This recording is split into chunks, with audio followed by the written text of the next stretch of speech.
Beli emas fisik atau beli emas digital? Kamu tipe yang mana? Birdhand Gold. Saving for future. Jadi setelah viralnya video saya yang tentang pemalsuan emas, terus habis itu ada penipuan-penipuan dari toko-toko emas yang abal-abal, terus penipuan emas online. Jadi gara-gara saking banyaknya yang memalsukan dan menipu, sampai orang-orang lebih memilih digital. Kenapa kok saya secara personal nggak terlalu suka sama digital? Memang sih digital itu mempermudah untuk seseorang membeli emas dengan nominal uang yang sedikit ya, dan juga cairnya gampang. Jadi kalau misalnya butuh uang langsung cair, tidak perlu kita pergi-pergi ke toko emas atau pergi ke pegadaian atau jual barang, karena 24 jam selalu buka dan selalu bisa dijual. Memang practicality itu penting, tapi perlu diingat bahwa segala sesuatu yang digital ya, digit adalah hanya sebuah angka yang ditulis dan diketik oleh si pencipta dari aplikasi digital tersebut, sehingga yang punya kontrol adalah yang punya aplikasi, bukan kamu.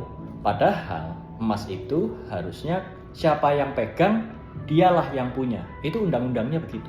Itu miliknya mereka, bukan miliknya kamu ya. Tapi kalau kamu pegang emas fisik ya, fisik ada wujudnya ya emas, nah itu berarti punya kamu. Selama notanya masih atas namamu, bukti transaksinya pakai namamu ya, bukan hasil colongan ya. Atau mungkin itu memang gift dikasih sama orang lain. Nah itu ada bukti-buktinya yang memperkuat untuk bahwa itu milikmu, maka itu milikmu.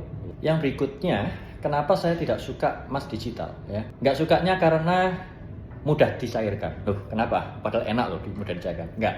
Buat saya itu enggak enak, karena kita niatnya investasi bukan spekulasi, kecuali memang kamu pejudi ya. Apa bedanya pejudi sama investor? Nah, kamu bisa lihat di video sebelumnya. Nah, emas ini itu kan investasi jangka panjang. Panjang itu minimal 1 tahun lah ya. Kalau bisa di atas 3 tahun bagus, karena setiap 3 tahun biasanya balik modal. Dan setiap 5 tahun emas itu naik 100% alias naik 2 kali lipat. Contoh 2020 harganya 1 juta, maka 2025 harganya 2 juta ya. Nanti 2026 ini akhir itu bisa tembus 2,5 juta sampai 3 juta. Nanti di tahun 2030 berarti harganya sudah 4 juta ya. So kalau misalnya gampang dicairkan, biasanya banyak orang yang punya banyak alasan. Waduh, saya tiba-tiba butuh ini. Waduh, tiba-tiba ada promosi ini, ada sale-sale di marketplace ini. Akhirnya gampang dicairkan itu akan membuat kamu jadi rugi, karena emas itu ada spreadnya. Spread itu apa? Nah, spread itu jarak antara beli dan jual. Ketika kamu beli, ada ongkos-ongkos yang dibebankan kepada kamu, dan itu membutuhkan waktu untuk balik modal terlebih dahulu sebelum kamu boleh menjual itu. Nah, kalau misalnya kamu jual sebelum waktunya dia balik modal, maka kamu akan rugi karena spread ya.